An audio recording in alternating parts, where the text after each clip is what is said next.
Welcome to India Top Doctor. As you know, today's topic is diabetes and eye complications. Yes, yes. All right, so before we move ahead, can you tell us how diabetes affect one's vision? Yeah. Diabetes is a major cause of blindness across the globe, including diabetic retinopathy is a major cause, cataract and glaucoma too.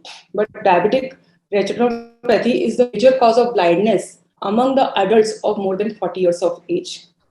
The prevalence of diabetes, as you know, in the recent,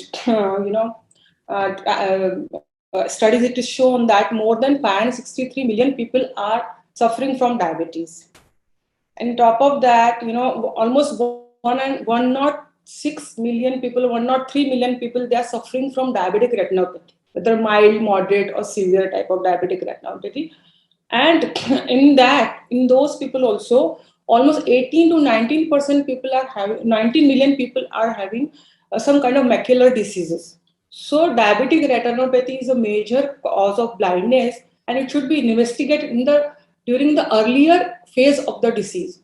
And actually, it is a preventable disease, preventable cause of blindness. So if it is systematically, screened in during the earlier phase, we can always prevent the blindness caused by diabetes. And the way it affects, hyperglycemia is a major cause of damage to the retinal blood vessels, basically. So higher HbA1c is always a risk factor for the and prolonged duration of diabetes is a risk factor for the development of diabetic retinal complications specifically. And even the lens complications like cataract also, and glaucoma too. But there is a different mechanism for these other two pathologies. So basically, once you have a pregnant lady in your clinic, you have to investigate the lady for the, retinopathy. Okay. And if you find some kind of changes in the retina, you have to see the patient accordingly, in the following visits. Like even the patients who are having some kind of visual symptoms the patients who are diabetic and having some visual symptoms or increased intraocular pressure they are having, or they have developed some kind of hemorrhages, they have to be followed more frequently in the ophthalmologic clinics. So we can always say that besides diabetes, hypertension, dyslipidemia, smoking, and microalbuminuria, which is a factor which is responsible for is a diagnostic we can say marker for the kidney diseases. So microalbuminuria, as well as we have to see that patient should be investigated properly if they are having such kind of high risk factors. So this is the way we have to see, and how this is affecting our eye. This is also very important. I would like to explain in the beginning. See, what is retina? Retina is a layer of nerve cells in the back of the eye. Okay, and it is supplied by two vessels, circulations. One is choroidal circulation, another is the retinal vasculature. So what happens? There is because of the prolonged hyperglycemia, there is damage to the retinal capillaries. So there is pericyte loss with a loss of the endothelial junction. So there is leakage of the fluid, and this accumulates within the retina, and this causes thickening from the retina. So that's why we get this edema, retinal edema. Even there are some in certain cases there is capillary loss, so that causes retinal microangiopathy. Similar kind of things happen in macula too. So that is called as diabetic maculopathy. In maculopathy, we have macular edema too, and as well as we have microangiopathy too. Similar mechanism, like there is retinal blood barrier loss, and there is accumulation of fluid, and that's called macular edema. And similarly, like retinal vascular capillary losses, there is in macula also, if there is capillary loss in the macular area, this causes macular microangiopathy. Yes. So this is the way diabetes affects, and what we see in the ophthalmoscope is very important. Okay, it's in detail, but one should know what happens to my eye when I am suffering from some kind of eye problem. So what happens, in the initial stage, there is development of microaneurysm. So what is microaneurysm? It's just the dilatation of the arterioles. just when arteries they divide further, they become arterioles. Okay, so there is a dilatation of the arteriole, which is called microaneurysm. When it further progresses, disease further progresses. Along with microaneurysms, you get to see cottonwood spots. You get to see hard exudates in the retina. These are and leakages from the basically from the capillaries. This causes exudation and all. So we see retinal hemorrhages too, and intraretinal vascular malformation also we see. So in this, there is generation of vascular endothelial growth factor, which is very important to explain right now, because this leads to formation of new vasculature. This new vasculature, if it is weak, there is again leakage of the fluid from the capillaries, and this causes blind spots. Okay, when you see in the vision, and then if suppose there is scar formation, and this scar pulls out the retina, this causes retinal detachment. So it is important to know all these stages, and according to the developmental stage of retinopathy, patient has to follow whether in a normal clinic or often we have to refer the maculopathy or some kind of diabetic macular edema is there, or patient is having some retinal hemorrhages, vitreous hemorrhages or retinal hemorrhages, we have to refer patient immediately to the retinal specialist. All right, ma'am. Can you tell us some of the symptoms which are shown for a diabetic eye patient? See, initial stages, you may not see any symptoms for the diabetic retinopathy. That's why screening is very important. Okay. Later on, the patient may see that vision is blurred, or patient has having some patchy vision. Okay. Sometimes when macula is affected, central vision is lost. Sometimes the periphery of retina is affected, then peripheral vision is lost. Okay. So these are, you see the blurry vision, patient is having difficulty in seeing the dark. So patient should be alert that I'm facing some kind of, retinal problem. Some patients, they do have pain, and some patients, they feel that my pressure of eyes is increasing. So, and normally these patients, they do have history of prolonged hyperglycemia. They do have strong family history of diabetes. They might be having, along with some, dyslipidemia, some kidney problem too. So these are the things. And, what is macula? Macula is a almost central part of the retina near the fovea. Okay. This macula is usually devoid of blood vessels. But once this macula is involved in diabetic retinopathy, what happens? You tend to lose the central vision. This patient is not able to see the, in this picture, he's not able to see the middle thing in the picture. So this happens with the involvement of macula. So for this, normally ophthalmologists, they give a chart which is called as Amsler's grid. It's a simple chart with squares in it. Patient has to, cover his one eye, and this should be done, twice a week. How it is done? It's very simple, very, very simple. It should be done to diagnose the involvement of macula in the retinopathy of diabetes. So what happens once there is involvement of macula, the squares, they become of different size. They are not of similar size. The grid pattern is distorted. The straight line is becomes wavy. Sometimes they have blurred vision seeing this Amsler's grid pattern. So as soon as, and when they are looking at pointing out for central dot which is there in the Amsler's grid pattern, they sometimes they develop blind spots. If there is some kind of blind spot they do see while observing this, they have to go immediately to ophthalmologist, specifically a retinal specialist. So this is the way, because people, they don't know. See, cataract, that there is a blurry vision, there is a cloudy of lens. So patients say, okay, I am suffering from some kind of lens problem. See, another problem in diabetes is glaucoma. So there is increased intraocular pressure. These patients also having some kind of different, headache, some eye problem, watering of eyes, halos around the light and all. So these patients also should be referred to the ophthalmologist immediately, because this can cause threat to the vision. Okay, and there are very less options available. We do have options available for the treatment of diabetic retinopathy, but to some extent there is some limitations in these procedures. So we have to. This is the reason that we should screen the diabetic people in the early stage of development of diabetic retinopathy. Yes. Right. So can you tell us more about the diabetic retinopathy? Yeah, as I told you that, as I already explained to you that there is a, involvement of retina, which is the back layer of the eye, and basically there is damage to the blood vessels in diabetic retinopathy, and there are different stages of diabetic retinopathy. Okay, these stages one should know, like there is mild diabetic retinopathy. In this diabetic retinopathy, we do see the micro aneurysms only.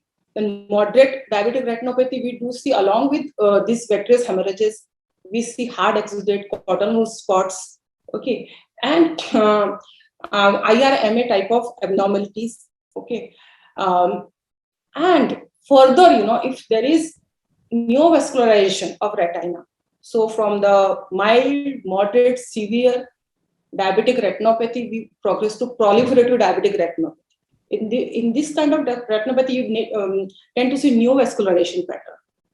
Okay, normally, as I said, macula is devoid of vessels, but because of ischemia and other pathologies, there is development of vessel pattern, and this is called neovascularization, which is a severe threat to the eyes. So this is one thing. And further, if the disease progresses further, patients develop diabetic macular edema and clinically significant macular edema. Means what, the fovea is the center part of the retina. From fovea, the optic nerves goes to the brain. What happens when one see a picture? It is, images formed on the retina, and from retina, it travels through the optic nerve to the brain. So fovea is the place. So if it is occurring with very close to the fovea, it is immediate danger to your sight. So clinically significant macular edema is very important cause of blindness. Yes. All right, ma'am. So before we talked about the symptoms of diabetic eye diseases, can you tell us the ways to test eyes for the same treatment methods? Yes. Yeah. So first is the clinical presentation, as I told you. So clinical evaluation is very important. Then patient should be examined for visual acuity. Means your vision test, like, whether your eyes having proper vision or not. But for that, your sugar should be under control. And testing of intraocular pressure is also very important. And that's third stage, it comes the ophthalmic reference. Ophthalmic reference, as I mentioned to you, various stages of retinopathy, it should happen if you once develop symptoms of diabetic retinopathy, as a blurred vision, distorted lines he's seeing, so your flashes of lights. So these are the things patients should be immediately referred to the ophthalmologist. What they do in their clinic, there are different types, methods through which we diagnose these, because I visited ophthalmologist, so I do know about these things. So there is ophthalmoscope, there is direct ophthalmoscopy, indirect ophthalmoscopy. Direct ophthalmoscopy is a simple instrument which is very handy to carry, but it requires very, very expertise, to diagnose the retinopathy. And it actually examines a very small field of retina, basically. And in indirect ophthalmoscope, we do and can examine the larger field of vision, larger field of retina with indirect ophthalmoscope, but it is also having certain limitations. So basically, the sensitivity of the ophthalmoscopic examination is less than 80% in most expert hands. So what is next? Next is slit lamp examination. Slit lamp examination is the gold standard for the examination of eye. So light is thrown to the retina, and then it is examined properly and this requires pupillary dilatation. But it is it is space occupying thing, and everyone cannot have in a clinic. But One thing is retinal photography, which nowadays diabetologists are keeping their clinic, retinal cameras and also they take the picture of retina, and this is computerized, so we can actually see the store the images in the computer and then it can be analyzed further. So it is auditable thing. And then next is with the retinal photography, we have fluorescent angiography for the retinal thickening, macular edema thing by putting dye and seeing the lesions of the capillaries. So these are the various things. And besides this, patient should be evaluated for the, HbA1c, hypertension, cholesterol levels, and one should see that patient is strong family history of diabetes, or patient is smoking or not, patient is pregnant or not, patients having certain specific ethnicity like Asians, Afro-Caribbeans and all. So these are the important things one should look for when you are, seeing the patients for diabetic retinopathy. And how frequently the symptoms are worsening is also important. So see, there are like annual evaluation for the mild diabetic retinopathy, routine evaluation, patients having some kind of visual symptoms, patients are developing, some kind of diabetic retinopathy, but without maculopathy. And early evaluation, patients developing diabetic maculopathy. So patients should be referred to the retinologist on early phase of the disease. Okay, so this is immediate. So you can, patients having hemorrhages, or any kind of edema which is involving like clinically significant macular edema, immediate referral is required. Referral is required in such cases. All right. Also, can you, ma'am, suggest few ideal diets these diabetic patients can follow in order to get them? See, basically, we have to control sugar. So whatever diet we are prescribing for a diabetic patients, we have to prescribe these patients too. So we have to see what is the normal criteria for the cholesterol levels for these patients. LDL should be less than 100, HDL should be more than 45, triglyceride should be less than 150 milligram per deciliter. For this, you have to cut down your fat from the diet. It should be less than 30% of your total diet, calorie intake. And then less than 7% saturated fats, and the cholesterol intake should be less than 200. So these are the things we have to look in when we are, having fat consumption. Then we have to, focus on weight loss too. If the patient is pre-diabetic or having some type 2 diabetes with insulin resistance features, we have to control, like, blood pressure also, because with every 10 millimeter Hg or rise in blood pressure, there is worsening of retinopathy by 11%. These various studies like UKpedia studies have, they followed the patient for 10 years. They saw that if we control BP properly, so we can prevent the progression of diabetic retinopathy in almost 34% cases. And visual loss also almost similar percentage of patients. So it is important, to start, like, with good diabetic control, to have good blood pressure control too. Even in a urodiabetic study, in this, lisinopril is a anti-hypertensive drug. This was given to type 1 diabetic patients who were normotensive with no microalbuminuria. So this was having a positive effect in prevention of the diabetic progression of the diabetic retinopathy. So lisinopril is but it should be discontinued. All angiotensin receptor blockers should be discontinued before the patient is planning for pregnancy. So, pregnancy, diabetic with pregnancy, counseling is very important. What to be which drug should be avoided during this, so as I told you, like blood pressure control requires salt restriction in the diet. Okay, so we have to have less calorie with the salt restriction, less fat diet, and with high fiber, 15 gram per day at least. We should consume the fibers in our diet. High protein diet we can have. Depends. So, and physical activity. Last but not least, when you are suggesting that, as I mentioned in earlier interviews also, physical activity is very important. So 150 minutes per week, it's a minimum, activity level for a diabetic patient. So if you are following a good healthy diet, consuming fruits, vegetables from the beginning, controlling your weight, restricting your calorie intake, sugar intake, So you can always, keep your sugar in control, because I do believe that diabetes control is not only just giving medications to the patient. It's, I say 60% is your medication, 40% is your diet and exercise. So it is very important to keep yourself, healthy. Absolutely.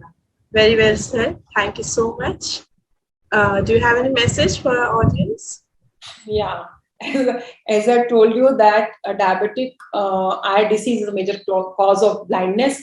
So systematic screening of the diabetes should be done properly, and preventive measures should be taken accordingly. So we can prevent, this blindness, which is almost irreversible. Before, and I should mention about something about the treatment part also, because there is treatment available besides that and all. So I would like to mention a few things about the treatment, like, laser photocoagulation is one type of treatment in which the some burns are produced, sparing the macula, to destroy the neovascularization pattern. Okay, and this is very much effective in preventing the progression of non-proliferative diabetic retinopathy and proliferative diabetic retinopathy. So, and when you are having some kind of macular edema, clinically significant macular edema, then focal laser treatment is also available. For the retina, when the periphery of retina is involved, pan-retinal photocoagulation is done. And as I told you in the previous this thing, I have told you about VEGF, which is vascular endothelial growth factor, which is secreted from the retina and your macula. Once you are having this abnormal ischemia in the blood vessels of the retina, this is antibodies against this vascular endothelial growth factors. So these are Lucentil, Avastin. These are the various forms of monoclonal antibodies which are targeting to these vascular endothelial growth factors, and this is given by intraocular injection. And there's no need to worry about this, how whether it is very painful or not.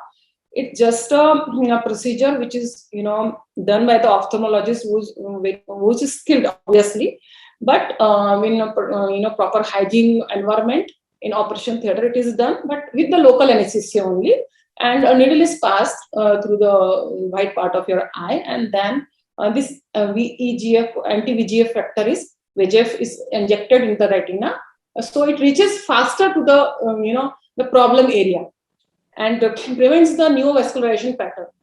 So sometimes only one injection is sufficient, sometimes 2 to 3 injections are sufficient. Some people, they are having multiple recurrence of edema, so they have to visit the clinic more oftenly. And last but not the least, surgery for the retinal detachment, vitreous hemorrhages which are not going off. So clinically significant macular diabetic macular edema is there, so we can, which is because of the retinal traction. Okay. All right. Thank you so much for joining us today. Thank you so much. Thank you.